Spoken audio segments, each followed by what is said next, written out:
Well, I'm Alexxis. I do photography. My company is Timeless Present Photos, and I specialize in events, corporate, headshots, branding, that style of stuff, but I've shot it all, so anything goes.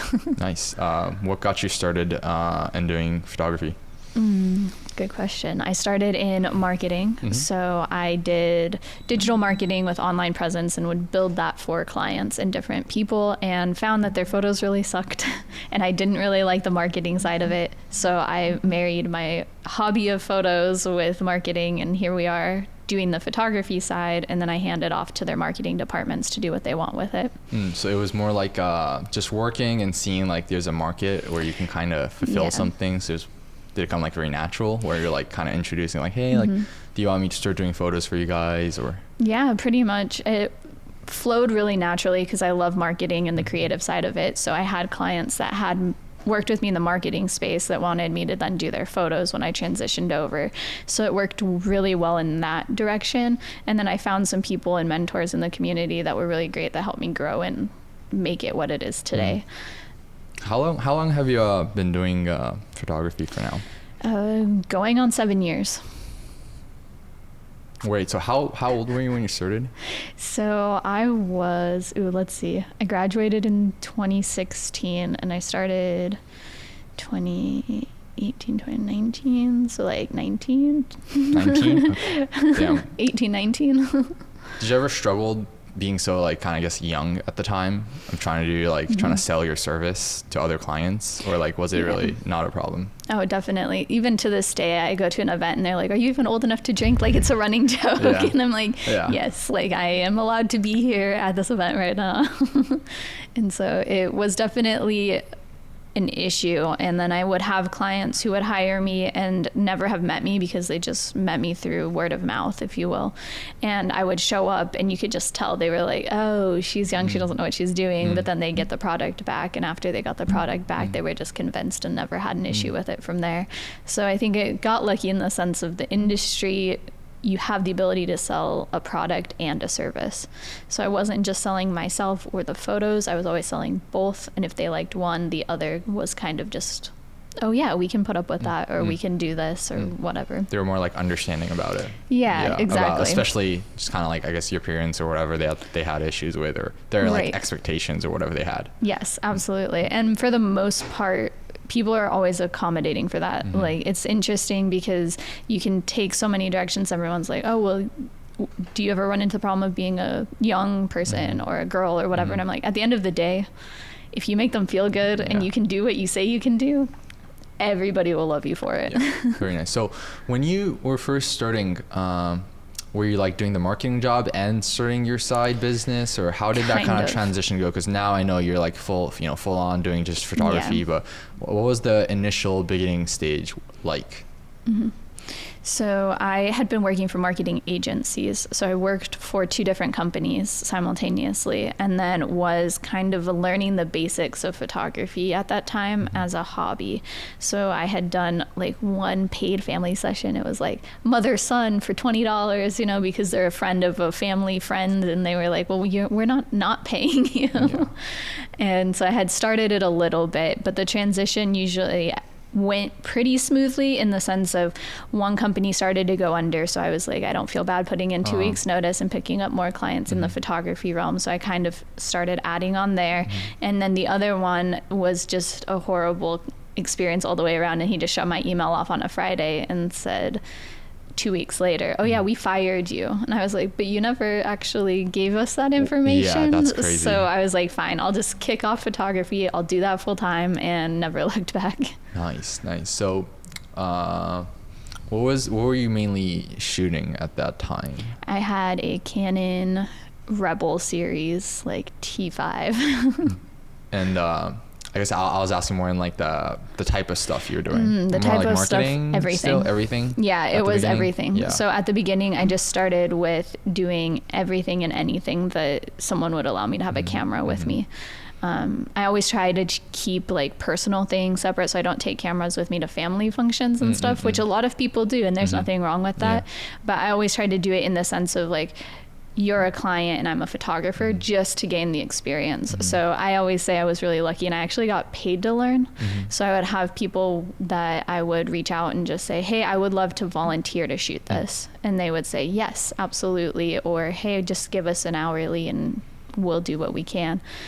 So I shot everything. I think my first family was a family session, and families are kind of like the baseline. So I started out there, but then I had a mentor who helped me get into events and like work with nonprofits.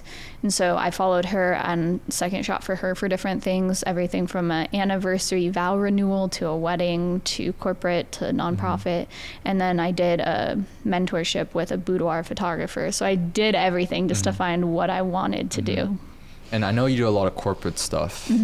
What about corporate events? I guess I wish you could share a little bit about the corporate side, like what specific field, or do you just do everything corporate? Yeah, so corporate tends to be their events. So any training events, board meetings, things like that. And then we do headshots. So they can always have a headshot booth at one of those events or do their team photos individually just outside of it. But for the most part, it's just a category of like private events that is paid for by the company, if that makes sense. Yeah, totally. So you tested out all these other genres of photography, and you kind of decided to stick with corporate. What about corporate that really got you into it, or any reasons why you stick to corporate? People ask me that all the time, and honestly I feel like I just found a niche and like went all in on it. So I found people, and then my name got passed on and on. It's just what I'm good at. So being at a party, wandering around, being inconspicuous, but then being able to step in and kind of direct for certain photos, that's what they want, because they just want you to come in, know what you're doing, know the shot list, go home, turn over amazing photos, and then make them feel good, because my job is to make them look good at the end of the day. And they just had a very clear expectation of what they wanted. Where families and I would always run into different things. So anything I consider as a personal event is anything family related. Your birthday parties, family photos, weddings, any of those things are more of a personal side of it. And they are really, really great to work with, but the expectations have to be set really clearly from the get-go between the both of you. So even one I just shot Saturday, she was talking and she and I were going through it, and she said, this is where we did our maternity photos. We want to now shoot here with our 3-month-old. I was like, great, sounds amazing. We get there, I was like, so show me these maternity photos. Because my style may not match what their other photographer had done in the location. We're at the same location, but where at this location? And so we had to set the expectations very early of like, let me see it so that I know what I'm shooting for. And I then told her, I was like, okay, that doesn't mean they're going to match. Yeah, totally. Because there's just a higher expectation, a lot more emotional attachment to it. So in the corporate realm, it fit better for me because my process is very straightforward. I don't do a lot of hand holding until you need it. But for the most part, I want to make you look good. I want you to trust me. Don't micromanage me. And they do that. So it worked out. So you mentioned like making people feel good. Any tips, or how did you learn that skill? Because that is I think something that's overlooked in the photography and also video space is like, I think skills are expected to a degree. Like, of course, everyone, like if you're hiring a professional, like, come on, like you expect them to be able to take photos, do videos, but sometimes I feel like people overlook the human skills of like making them feel comfortable, and how do they feel overall process. So how do you go about that, of making them feel comfortable? Yeah, well, I think it's from the start. So we have different walls, if you will, as people. So first would be know their name. Which I'm horrible at. So I say that knowing I'm the worst at it, but I always make sure I know the main people's names, and then from there give them some certain direction. But if you can walk into the situation and just, hi, Ken, it's nice to meet you. That makes a huge difference than, hey, how's it going? Because it's like, okay, well, now you say that to everybody. So start with the name. And then the second barrier would be, after you've started the conversation with the rapport, acknowledging that you know them, there's a physical barrier. And if you're going to be a photo or video person, you're going to probably have to touch them at some point to repose them or direct them and different things. So I always try to, if there's a female, I'll give her a hug because that's just easy. It's like, hey, how's it going? Give her a hug, handshake him, breaks the barrier immediately. Now they're comfortable with you. And when if you're me and you're like, move this hand, you just can walk in and like place it where you want it, because it's not awkward. It's less awkward, at least. Exactly. It's a lot less awkward. But even then I still ask, hey, is it okay if I touch? But a lot of that making people comfortable is just understanding what even you would have as red flags and just heading them off at the pass. But if you think about it, dogs they always make people feel good. So if you just walk into a situation and act like a dog, like, oh my goodness, it's so nice to meet you. I love it. It smiles. And you just go into it with that kind of same energy of like puppy-like curiosity and fun. Then people will just like you a lot more and they'll listen to you. And if they don't listen to you, then you step up and you set that boundary of like, hey, I'm the professional here. And most likely they're paying you a lot of money to be there. Don't be afraid to just remind, hey, look, you hire me to do a job. Let's do this. In your opinion or your career so far, what do you feel like has been like a turning point? Is there any turning point in your business where you feel like, oh, this specific person or this specific event or this strategy has really like excelled my business? Is there anything that comes to mind?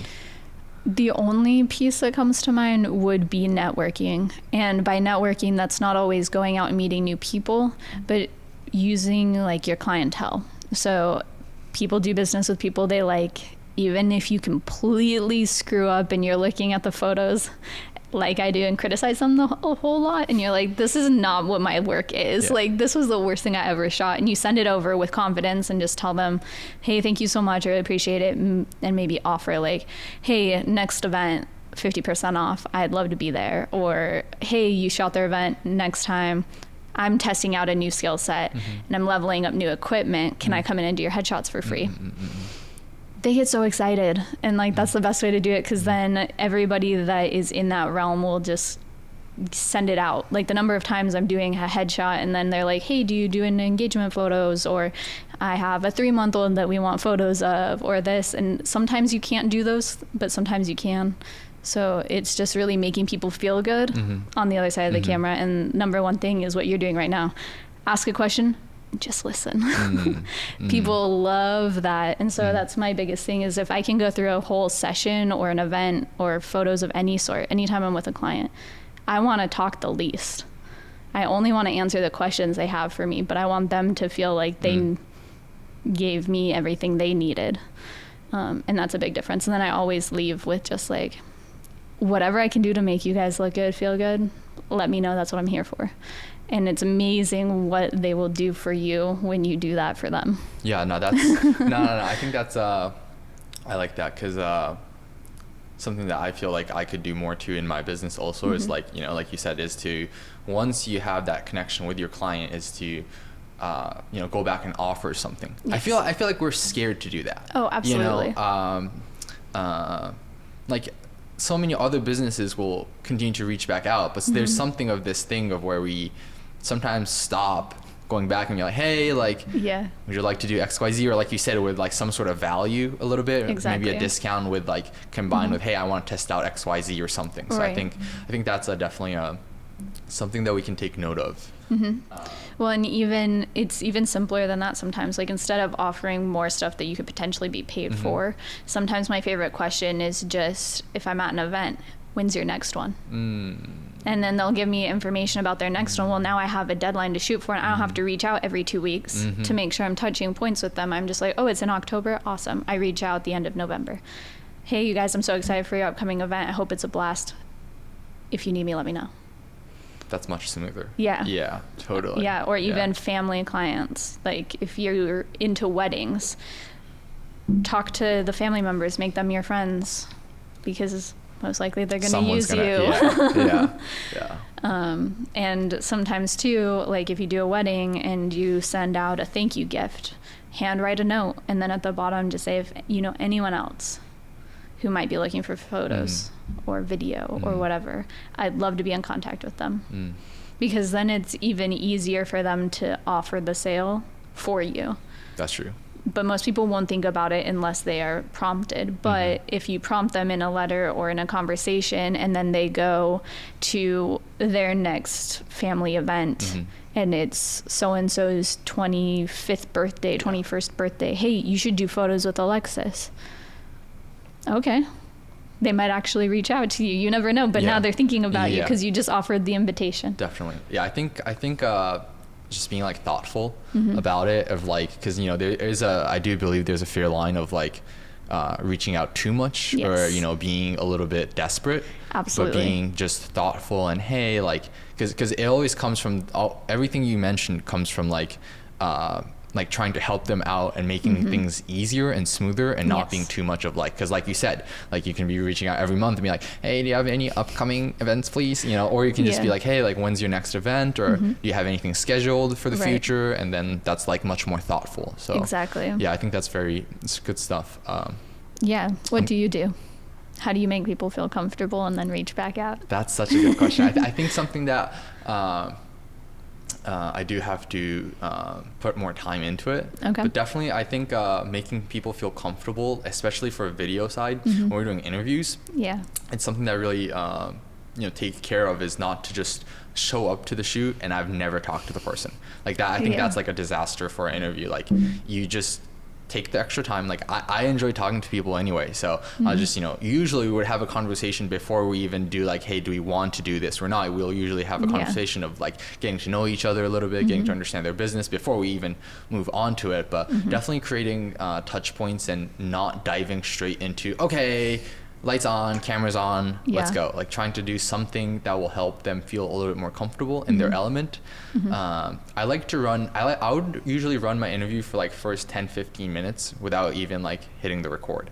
Nice. So it's just like they're in the chair, they're in this position, but I'm just like, so like, hey Johnny, like how's the kids, like how's the business, or I heard about this installation, I heard about you guys getting a new bid and doing XYZ, like congratulations, just like whatever, daily stuff that happened. Oh, I have a new dog at home, like something random like that, to just kind of, like you said, trying to break the barrier, just make them feel comfortable. So so what is your approach with conversations? Because I know, like, and I don't know if this is for you, but a lot of my friends in the photo video realm, or even just in business in general, there's a lot of introverts. So starting conversations is like terrifying, right? So do you have any like tips, like even just for me? Because I'm like, sometimes I feel like, hey, it's not 100 degrees. That's not always a great way to start a conversation. I don't know. I think I just ask about their business, because I'm, a lot of it is in the B2B space for me. Sure. So, all of these are usually talking to the owner or somewhere in the key position. So, they're, I think about my business all the time. I feel like a lot of people, if you're a self-employed or running a company, like business is more than half of your life. So I usually just ask about like, how's things going, or, whatever. Sure. If I had memos from the previous talk, I would mention that. I don't know. I would consider myself introverted, but by defining introvert and extrovert, do you gain energy by talking to people, or do you, does your battery, do you exert energy? Is exert the correct term? Like, you lose energy while you're talking to people. So I like talking to people, but after a wedding day, like my battery is dead. I go back home and I'm like, I don't want to talk to anybody. Right. But it's not that I don't enjoy talking to people. Like, I don't find it too difficult to spark a conversation, at least. Okay. But I do understand being in the and being in front of the camera could be a little different. That is quite difficult. But I don't know. It's just, for me, like talking to people always came somewhat natural. Okay. Yeah. Interesting. Yeah. I know how to work hard at it. I was the shy kid. Yeah. I remember you mentioned that off camera. Yeah. Yeah. What has changed the most of, you being, from like your, elementary school, middle school, high school to like now? Like, what has changed the most? I just decided I wanted something, There's just that spark of like, I just wanted something more. And so I think that there's so many different philosophies for like how life is. And I think that I have defined the secret to life for me is that people change people. So I haven't gotten anywhere without somebody who has entered my life and changed my whole thought process, or gave me that one tool and sent me in a whole new direction and different things like that. So I think it's very important that you have people in your life. And when I determined that, then I was like, oh, well, it's not so bad having to talk to somebody. But my way is very, I guess it lends to photography too. It's very ninja like how I slide into conversations. I tend to observe and then offer a question or advice or something like that. Like my goal is always to serve and add value, so I'm always looking to help them before they can help me situation, because I want to be the one that changes their life, and that's just where I wanted to go with it. So I was like, okay, that's what I'll do. So being shy in the corner and not talking to people doesn't get you very far if the secret is that people are going to change my life and I can change theirs. I really liked that. I like really paid attention to what you said. Is there anyone that comes to mind who, like, if you want to shout out anyone, I don't know, just like... Oh, I don't even know. There's so many, because even people that you don't think of are changing your life in those moments, they did something. Like the boudoir photographer that I mentioned being a mentor with, she didn't really offer me a whole lot other than I was able to get into that experience. Even the bosses that were not great, like the one, his company fell apart because he was getting divorced and then tried to date me, and it was a weird situation all the way around, but he changed my life in a different way, because I would never even contemplated photography had he not given me the opportunity to just try it in the business. Even the one that fired me on a Friday, I was like, well, I don't want to be like him, so I'm going to run my business a completely different way than that. And they were probably in my life for such a short amount of time. And you can do that even just for like a cash registered person at Walmart. You just smile and say, hey, like, how's your day going? And actually listen. Actually listen. My mom, my favorite story ever is my mom went and she did that. And he said, it's been horrible. And she said, oh, good. Mine's been good too. And I was like, you can't do that. Like, genuinely listen and then refer to them by name and just say, hey, thank you so much. I appreciate you today. That makes somebody's whole day a completely different journey. I want to go into routine a little bit. Routine / life. Because you go, I heard you said you go running every morning. Yes. Today too. Yes. And today I actually stretched it out longer than usual. So part of my routine is getting up and then I make my bed. That's the first thing. When you're like half asleep, it's just routine. Then I stretch, read, and then I go running.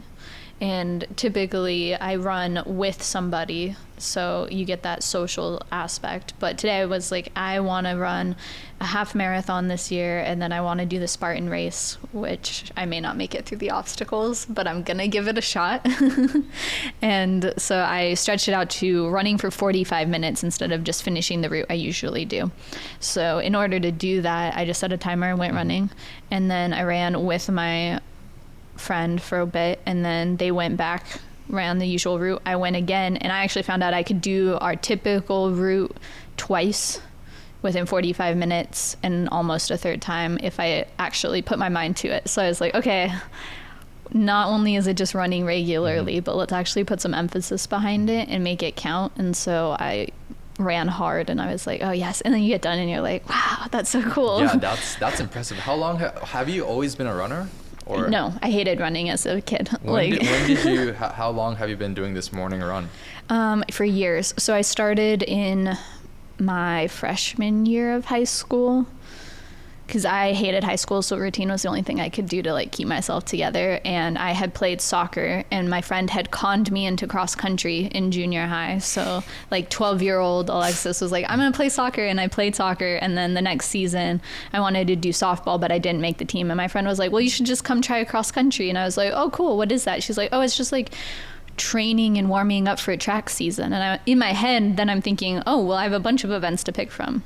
Showed up to practice. They're like, yeah, we're running 3 miles for warm up. I was like, wait, what? I was slow. I was the slowest, like to the point where 3 miles is a lot. Yeah. Yeah, that's like 5 kilometers. Yeah. It's crazy. It is. And for someone who is used to like running a soccer field and only half the time, because you played defense, so you weren't like doing the whole game, and it was always punishment in soccer. So it was like, oh, you screwed up, go run 5 laps. So my head running was bad, and it hurt, and I hated it. But the cross country, like I remember the whole first half of the season, we had 2 coaches, and one was this older lady who was out of shape, and they would ride their bikes so that they could keep up with the first runner and the last runner, because there's like 50, 100 of us on a team. And she was riding her bike at the back, and she's riding past me and my friend, and she goes, "Come on, ladies, pick it up. I could run that fast." And I was looking at her, and I'm like, "You're in your 60s, and you wait, what?" Yeah. I was like, "Really?" But then the next time she ran with us just to prove her point, and I was like, well, I can't let this happen again, because I'm very competitive. I was like, I can't. In my head, we were competing, and I was losing to this lady who was out of shape, and I was like, this is not happening. And I just found it to be a good place to like work out your problems in your head, push yourself, because anything that you can do with discipline can really help you grow. So I found discipline in running, and so I've been doing it ever since, on and off. Like, you have seasons where maybe you can't go all the time, but I try to make it a pretty consistent point to run every day. What about you? Do you do running, exercise? What is your... It's on and off. I go to the gym. I grew up playing tennis. Nice. I played a little bit of soccer, actually. Okay. And I played basketball when I was like in elementary school. I thought I was going to play basketball in middle school, high school, but the school that I went to had, it was, so one grade, there's only 80 kids. And the entry exam is writing a essay, a paper on the spot. Oh, wow. And when you're 12, usually girls tend to be better at writing. And there's no 40-40 split. It's just whoever passes the exam. So every year that school, I'm pretty sure to this day still, it's every grade is dominant by females. And there's only like 26 boys in my grade.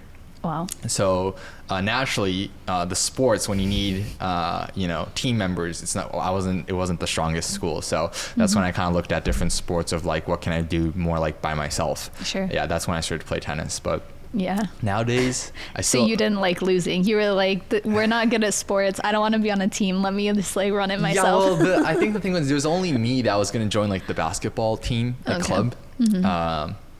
So like, I don't know, I didn't want to do like just by me. That felt like a little bit of there's a lot of pressure. Yeah. Especially in the Japanese school system, going to club activities, like there's very strong I guess not hierarchies, but like, yes, you have to respect your seniors. Right. So I didn't want to do that alone. Yeah, so I looked at other sports, and my dad played tennis, so that was kind of there. I had something going. So you had someone built in. Yeah, but then I really, really liked it. I'm like so glad that I played tennis, because I met so many cool people out of it. Like you said, you found discipline through running. I can really, really relate to that, because I think sports really created the foundation for me. For accepting when you give something 100%, you still might lose. And a lot of the key factors that helps me, I think, like do business was through doing sports very seriously for me. So I liked it when you said like you found discipline through running, and that it helps you. Yeah. Well, because I had two options when running, because I hated it. Walk the 3 miles and be left behind, or figure out how to create a pattern or a game or something out of it so that I could finish in time to go home. Yeah, it's more mental than anything, isn't it? Yes. Running, because like you can go for another half a mile, but it's like when do you give up? And it's like kind of in your head. Exactly. Yeah. It's a lot more mental than it is physical, because your body will carry you quite far. And you don't have to be fast unless you want to be. So you can usually do it. Now I just joke, because people don't really like ask the question. They're just like, you're crazy for running in the morning. I'm like, I'm just going to outrun the zombies that eat you. It's whatever. Outrun the bear, whatever. But it's more about the discipline in my head. Is there days now that you feel like you don't want to go running? There's never really a question, but yes, usually there is. Like if I work an event until midnight and I get home at 1 a.m. and because we're in Arizona, it's 1,000 degrees in the summer. If I don't go running by like 6, I will die. So there's always that where you work late and you've been carrying gear, you've been on your feet for 12 hours, and then you wake up the next day and you're like, I don't want to do anything but lay in bed. But now, because it's part of the routine, it's like, you just do it. It doesn't get questioned very often. That's very impressive. That's very impressive. Yeah. 'Cause I feel like I would be like, just one day. Yeah, well, and that's where the discipline comes in, I think. And so many people do that because I know myself, and I think most people are the way of, like, if you take the one bite of cake and you promise yourself you're just going to have one bite of cake, but then you finish the whole slice because it's there. That's like running. If I miss, like, if I don't go one day, I know it might just snowball into like 7 or 8 days. Multiple days. Yeah. But it is hard because I do get to travel now for work too. So then I don't run on those days because you're traveling and all of that. But then it's just like when you're in your own routine and all of that. So it's more about the consistency of being consistent, if that makes sense. Like the attempt to be consistent is better than just, oh, I missed one, I'm not going to do it again. I get it. So for me now, like I do most of my exercise by going to the gym. And that has been something very interesting to me because that was the first time I think that I've done something where I don't want to go because you have a goal or whatever, right? You keep going that initial month, let's say. And then after a certain point, like there's this like momentum that you feel of like by having that enough like daily wins of like going even you don't want to go and actually doing it, and then like afterwards feeling a little better, like because you do feel good. I always feel good, like I never regret going to the gym. Like you feel this want to go to the gym, and then like then I go into these strides of like very good focus, like going to the gym every day.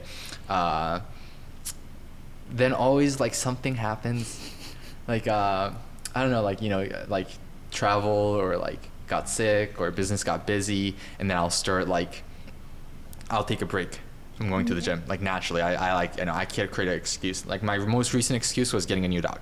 I was like, okay, now like, you know, this and that, but and now, you know, I'm going back to the gym and it's nice. But yeah, it's just interesting to, for me, that was like something that I discovered of like, oh, there's like such thing as like doing something you don't want to do, and then there becomes momentum, and then you kind of start liking it. Yes. Because it seems like you now kind of, you know, not look forward, but the running is a key part of your day now. Yeah, because I found more in it than just the action of doing it. That makes sense. That makes sense. Is there something that you wish people knew more about you? I feel like there's a lot in that statement because I don't think people ever truly get to know the entire you in any situation. Like very few people, even your parents and different things, but you will always know. So I don't think that they necessarily need to understand all of the pieces. But is there a side of you that you wish people knew more about? No, I think I'm pretty open about it. Yeah. Interesting. I think that's very good. I'm like, if you ask the question, I'll usually give you the answer. I don't really want to hold anything back. I think a lot of times people think that I do, because I have a lot of friends who like, they will almost feel ashamed to tell me something because they're like, oh, but you never share on that side. I'm like, well, you never asked, because my whole approach to everything is to just sit, listen, and I want to be the first to serve you. So I typically ask those questions, which I'm learning maybe good, maybe bad, because maybe sharing more about like emotionally thinking through things and different stuff. But there's so few people that understand the level that you will express your emotion. And so it's always hard for me to do, but they'll then express something hard that they're going through, and it's like they're almost done with it. And I was like, why didn't you come to me at the beginning? Like I could have actually been of support then. So there's some pieces that I'm still working on as much as anything, but as far as like that I wish people would know, I wouldn't say that I do, because I'm always more curious about you than I am me. Interesting. What about you? That I'm probably way more emotional than I show it. But yeah, I guess that's what comes to my mind, but it's not like a big issue or anything. Well, but see, that's something that maybe people don't recognize with you. That's why you feel the need to express it. It's because, you know, it's definitely that I don't show, but sometimes people would like, I mean, it's also my fault too, but people think that, you know, I don't like, I might not have strong enough like empathy or this and that, or maybe I'm not hurt as much, or I'm not feeling happy enough for this and that. But inside, like, I definitely like very much feel everything. So well, that might be something. I can definitely relate to that, because I think that's what I was trying to express, of like, people see me as the logical person. So then oftentimes they're like, oh, you're creative and oh, you like have expression and emotion. And I'm like, well, yeah, I do. But showing that out in public is not something that you do often, or even to like acquaintance friends or different things. There's very few people that would ever really get to see emotions, but I think that's most humans, right? I guess, I don't know. Everyone's different, but you do definitely come across as someone that's more logical, someone that's more calm. Yeah. Lots of work. Yeah, I can Lots see. of work. I can see, yeah. But it almost I wonder, don't take this the wrong way, but there is a feeling of more difficult to approach, I feel like. Yeah, to like to start a conversation at anything, because you're just like, you're very collected and calm and like, how may I help you? You know, it's like what can I do for you? And be like, oh, you know, it's so I understand that. But, yes, and that's something that I try to work on, and I know it's a defense thing for me. Because I don't want somebody who is definitely emotional blockage, if you will. It's like my first line of defense of like, I will approach you, but I get it all the time. They're like, oh, you're so nice. And I'm like, yes. And then it's like, you thought differently? And they were like, yeah, well, you just seem to like have everything put together. And I'm like, dude, I'm a mess down here. So like, you don't want any part of that, but like we all are. And I think that's where the easiest piece of common ground can be found, is just everyone asks, how are you? But very few people actually tell you how they are. And so that's usually my first question. And then I just try to go deeper on it or find different questions and things, because ultimately everybody is that way. And I'm sorry I come off that way, because it is one that comes up often. But I would say like that was like my initial impression, but like once we grabbed coffee the other day and talked about work and stuff, like that's when I was like, okay, this is the actual Alexxis now. That people, you know, might not usually see or meet. But yeah, definitely, because I feel like I might have had the similar. I'm like, oh, you're like, you're actually funny. Like, not actually funny, but like, you know what I mean? Like, you actually make crack jokes. That's still my favorite comment ever. You joke around and you know, you make fun of things. So that's, you know. Yeah. Absolutely. Yeah. Well, and I think part of it too is like being a woman and going out to all these things by myself. I have those like immediately go up, because you never know what's out in the world and different things. And like walking around downtown at night, I'm like, I feel like it just goes up immediately. And then other women are really judgeful of you. So it's like, you have to like present this like poised, collected person. And then once they start talking, especially probably because I started so young, I had to be at that next level when I went into a room. Otherwise you wouldn't even get considered, because it's like, oh, you're the giggly 19-year-old girl over here. And I'm like, no, that's not how I want to be seen. So definitely working on it. How can I fix that? What are some like things that you would say? Because usually my approach is to knock down my own barrier by being the first person to approach. But is there a way that I could like open myself up to the invite without having to be the one that approaches? I'm asking the hard questions now, but I want your advice.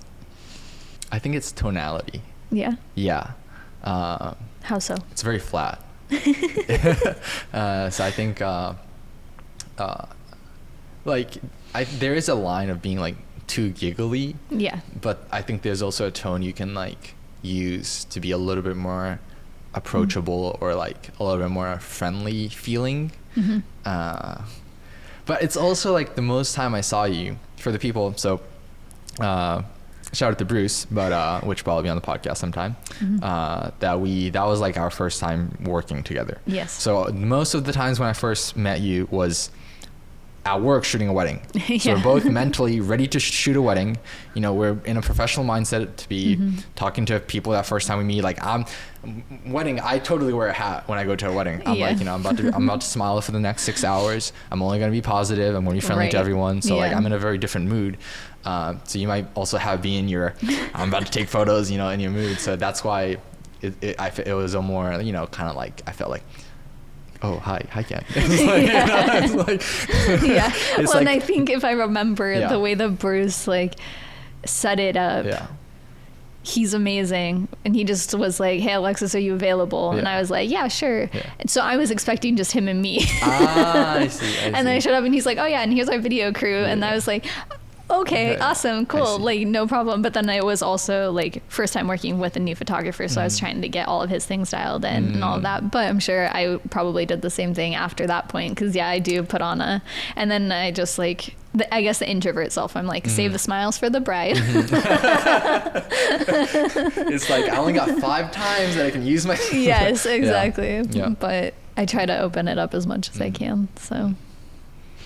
And there's also a fine line, because 3 of you are guys. Yeah. And I was like, where's the line that I can like balance myself in between without stepping over a line? Yeah. So you mean like keeping it professional? Yes. Yeah. So I run into that a lot with working with other guys. Yeah. Because I've had multiple, like I had a boss that wanted, he was like, oh yeah, I was like, you're married, man. Like you don't want me outside of work. Trust me. I'm not even crossing that line. And then I've had other photographers or video, because I feel like a lot of people get into the industry in weird ways. So I worked a lot of fashion for just fun. And so then it's like, oh, well, hold the horses, like we're gonna put up this gate over here. So walking into scenarios like that, there should be no confusion. And so I try to set those lines up of like, okay, I think you do a really good job. I'm like, but then once you break it down, like Bruce and I are good friends and different things. You and I are good friends, so it's like we get there eventually. But to start out, I can't come in strong. That makes sense.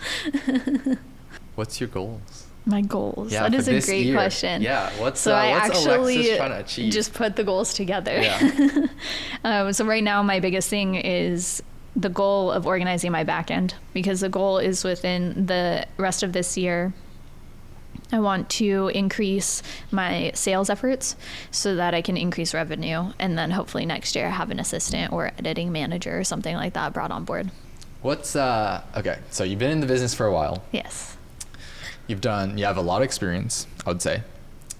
What is anything, if it's editing or client relations, shooting, camera tips, whatever it could be, what is like one secret sauce, like something that you really know that like this could help other photographers? Like what would that be? That one is always so hard, because I don't know that there is one secret other than learn business. Okay. Nobody told me that going into photography. So I went in and I was like, ooh, I'm going to make all these amazing photos. And then you don't make any money because you're making amazing photos, and you have to be able to do both. But you do need to know your goals too. If you're trying to shoot fashion editorials, you might go much longer before you make money than if you're trying to actually build a monetary business around it. But for me, I had to make money to pay bills and do all of the things. So it wasn't a question. But the secret sauce would be learn how to do your marketing, sales, back-end processes, get a contract in place, because so many photographers tell me they don't have contracts, and I'm like, that's great. You're opening yourself up to a world of hurt. Not that we always have so much stuff for people to sue you for, but it just is an easy conversation of like, this is what they'll expect, this is what you deliver. So if someone challenges it, it's like, you were told to expect this, did I deliver this? Yes, no, maybe, all of the pieces. But and then be likable. I did a lot of work on that. So being the shy person, or like you said, like being more closed off, I have to work hard to do active in being likable and being, because I enjoy people, but it makes a more conscious effort, like be likable, because people will like you, and photos are so vulnerable that if they don't like you, they will walk away. No matter how great the photos are, they will just walk away insecure about it all. So be likable and make them feel good. Okay, I like that. That was a long answer for your secret sauce. No, for the business side, I totally agree, because when I first started out too, I thought, I think it's true a little bit. Like, I believe if you got real talent, like real skills, and if you're like really good at it, I don't know who said it, but that someone said essentially it's impossible to hide it. Yes. So if you're really good, it's going to show. Like people are going to see it. You know, you're going to get work or some sort of way. Like you can't hide quality talent. But when I first started out, I was definitely just thinking of like, if I like there's a fair balance too of like, hey, if I'm just good at taking photos, everyone's gonna come knocking on my door, and definitely that wasn't the experience. Yeah. So I definitely understand of trying to polish that. What's the story on that? What do you mean? You sound like there's a story behind that. Of like, did you give that a shot for a while of just putting things out there and nothing came? I had absolutely no idea. I started out, just taking photos and stuff, and I had absolutely no idea of like where to go, how to do. So I started a separate Instagram account for, taking photos, and, I was taking photos of whatever I can find, I was just experimenting from like taking photos of dogs to people to street photography. I still enjoy street photography to this day as fun. But, I didn't know anything. So I was throwing business cards around random places and this and that. And, now things are a little bit more strategic if I'm approaching someone, not more of a random knock, but more of a, like you said, like trying to provide value up front. Cause everyone's trying to sell you something, and you got to give them a reason to pay attention to you to even be considered. I definitely relatable of like at the beginning of like, you definitely need business, you definitely need to understand the business side. At least some degree. You have to start the process of at least enjoying to learn the business side, or they're like, hey, like we want to hire you, and be like, oh, okay. Like if you don't know how to navigate what they want, to understand what they want, or the pricing or anything, you're gonna struggle a lot. Absolutely. Definitely agree on that. But that doesn't mean you have to give up being creative. But I also think it's an industry you don't necessarily need to be the best. There's so much business in the photo video industry that, like, for me, I'm never naturally talented out of the gate. So even my work to this day, I'm like, it could be better. Like there's so many things I could fix, because those people that I really do admire, they're so good, but it's part of the process and part of the journey, and just knowing that it's going to take the long term, and doing all of the things to learn what you can will definitely get you there. But I'm not naturally talented, so anybody who wants to get into it, pick up a camera, pick up YouTube, and just start taking photos. Like I've taken so many photos, and I'm still not the best of the best, if that makes sense. How do you feel like the industry has changed in the past like 3 to 5 years? Ooh, even just this past year, it's been wild with AI systems coming out. So I've seen a lot of people who I used to connect with on Instagram or Facebook or whatever in the industry. One guy straight up now calls himself an AI creative director. So he used to take photos, and now he just directs AI on how to take the photos that he would have wanted to create in camera without having to create them in camera. And it's kind of interesting, because that's a whole different angle that one of his friends that I connected with does beautiful like digital paintings on his photographs, but now AI does it in 3 seconds. So the industry is definitely shifting in a lot of ways. And then also having done it and then had quarantine shut most of it down, and then coming back, I think a lot of the business is just in tiers of like, you have the starting out, you have the middle ground of the mom photographers, the semi-professional photographers, all of these people. And then you have like the top tier that actually makes it full time, and they can pay their bills and they can do their things. And then you have like the 1% tier of like shoots Vogue and is that amazing, stunning visual creative director. But in the last few years through the industry, I think the hobby photographers, the middle ground photographers, a lot of them started to collapse. And so now you have a bigger split between when you start and the top tier. But the top tier, I think, will still always hold reigning power even over AI systems, because of the experience that's provided there and having a human touch to it. Just people will pay for that. Interesting. I kind of agree on that, where you said that there's a bigger split.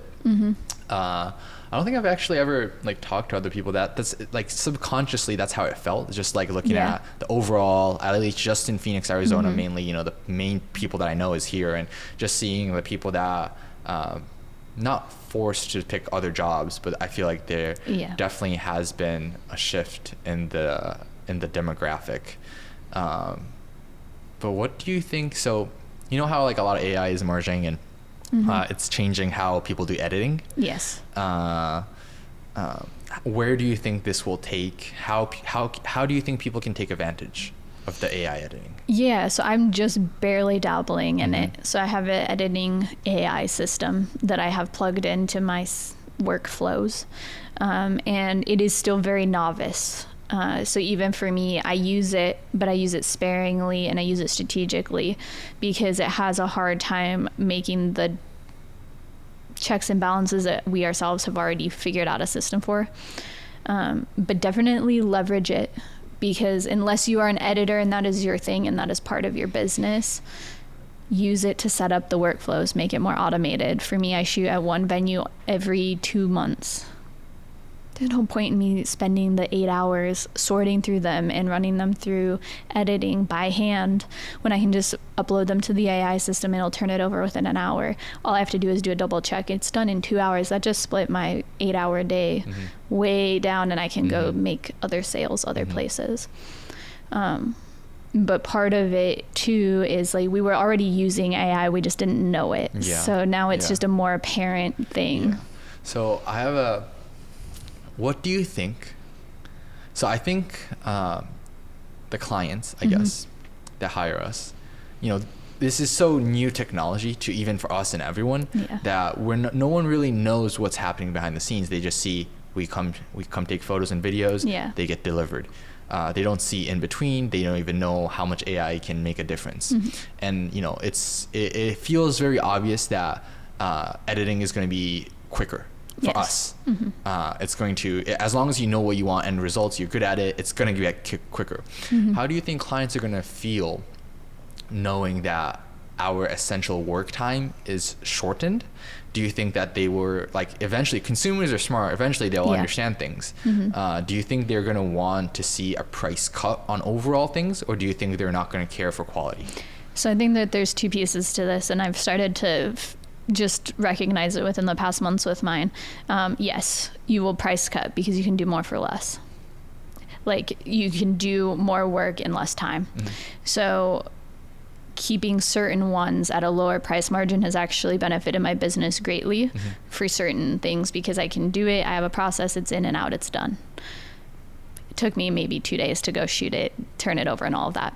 But there's even more to that process that people aren't recognizing that I try to highlight to my clients of not only is there a full pre-production going into a photo shoot, pre-production for your 1-year-old birthday, pre-production for a corporate event. I have to go in and I'm going to go look at the venue and or scope it out online. I'm going to figure out where parking is beforehand. I'm going to be there half an hour early, which means I'm actually going to be there an hour early so that you see my face a half an hour early, and drive time and all of those pieces that are still in the pre-production phases that people don't always get to see, but emphasizing those to clients, because then post-production, it's done, it's easy, it's out. For us, I would rather put in the time up front, shoot it. This other time can be much less, but putting an emphasis over here will still maintain the value, because you're having the conversations, you're asking the right questions, the clients are getting excited, all of that. But you can keep your prices at the same price point because now you've reduced over here. So you don't have to raise prices, if you will. But then the other piece is, for me, so like a headshot, you'll get 5 completely edited photos. My sorting and editing time has decreased. I will still hand go in and touch you up. It's just a different level of quality. The AI still can't manage to do that. Of course. So you do still pay for all of that time, but that's because you're getting my creative eye. And that's the biggest difference, is if I'm hiring you, I want your creative direction as a professional. I don't need AI to do that for me. I need you to tell me how it happens, how it goes down, how I should pose, how I should talk, direct, all of that. So I don't think it'll diminish your value. It'll just bring down cost value on time, which honestly, pricing for time is a beginner level that we all should strive to then just price for value over the top. Did that answer your question? Yeah, so you think that the customers are ultimately not going to care? Yes, as long as you market it correctly. because they're paying for you and your value and your knowledge. Knowledge is power. So as far as the AI being integrated into it, by all means, do that. If my product looks just as good as you promise, me as a consumer, I don't care. You don't ask how the apple got to the store. You just pick the apple up and put it in your cart because it's the best one there. But you don't know if they changed truck drivers that week or picked it from a different apple orchard than last time. You're just not asking those questions. Yeah, I guess, it becomes more about like brand and who you are and the value you provide. Yeah. Because naturally there's going to be people that's going to offer it for cheaper. Yes. Because like you said, you could, by things being automated, like a good higher quality product is going to be offered cheaper. Someone's going to do it. Yes. And then I guess it's always been now and the future is same, someone's always going to provide it for cheap. I guess the only thing is that like the same quality could be produced cheaper. And then I think that's where things get interested of like how much, value can you add on top of just the finished product. Exactly. And I think that's the piece that is questionable in the industry right now. It's like the guy that I follow that does the AI creative director. It's like, okay, you're not doing any physical work other than providing an AI system with the information, but yet a consumer still may need you to provide that information up front because they just don't know it. So I think it's just going to be a little bit of a shift in that direction of like who has the knowledge about it, and those are the people that will get paid to do it. I like it. Alexxis, is there anything you want to share before? No, I don't think so. Okay. Where can people find you? Yes, you can find me on Instagram at Timeless Present and Facebook's Timeless Present Photos, or my website, timelesspresentphotos.com. Sweet. Well, thank you for being on the podcast. Yeah, thanks for having me.